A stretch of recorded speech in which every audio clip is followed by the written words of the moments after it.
In southern Africa, the president of Botswana, Mokgweetsi Masisi, has threatened to send 20,000 elephants to Germany following the imposition of ban on trophy hunting by Germany.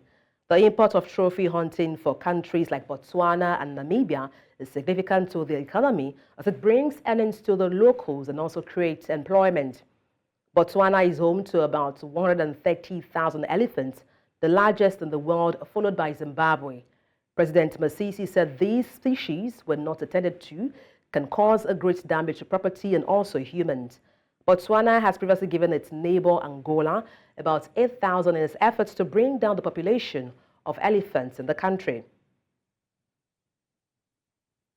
And to talk about this in detail is the head researcher at Elizabeth Margaret Stilling Foundation, Megan Carr.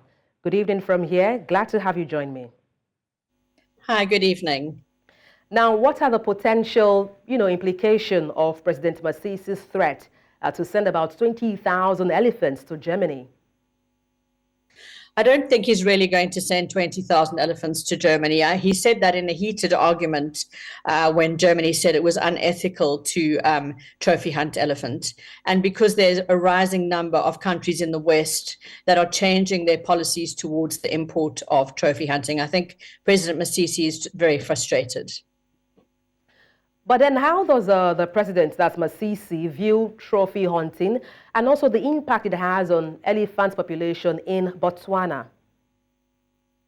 Well, there's at the moment there are 2 million people living in Botswana, which means that there's 15 humans for every elephant. And if we lifted all the corridors that are being blocked, if we lift the blockade on these corridors, the elephants would move around without so much human elephant conflict. So we need to look at that rather than try and trophy hunt elephant. Let's talk about how sustainable levels can be. I'm talking about the population status of the elephants in Botswana, and then how does it compare to sustainability, of these number of elephants in Botswana? If we look at Africa and how it used to be, there used to be far more elephants than what there are now.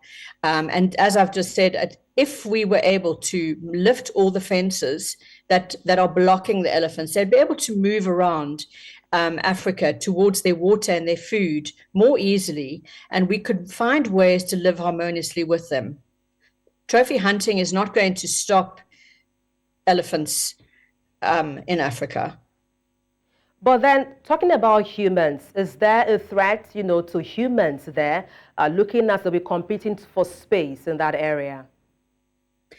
Yeah, it's a very big country, and there's only 2 million people, as I've said. And if you look at Namibia and if you look at Zimbabwe as well, I mean, we have to find other ways in which to save elephants. Elephants are incredibly important for our biological diversity.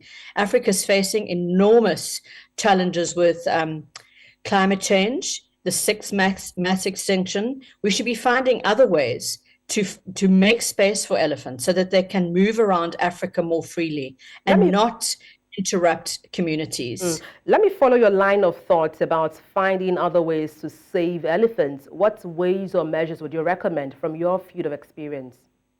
Yeah, I mean, again, it is just really about the corridors because they need to get to food and water. That's their number one. And there's a scarcity of both of these substances because of climate change. So we have to learn how they're moving around. And there are many organizations that are studying this. And we need to work with those organizations. They need to work with the governments in Africa so that people are safe, that communities are safe. There are ways also to live harmoniously with elephants. Naturally, there are ways to do this. Trophy hunting is not the solution, in our opinion. Thank you so much for your time on the news. Megan Carr, head researcher at Elizabeth Margaret Stilling Foundation. Thank you once again. Thank you so much.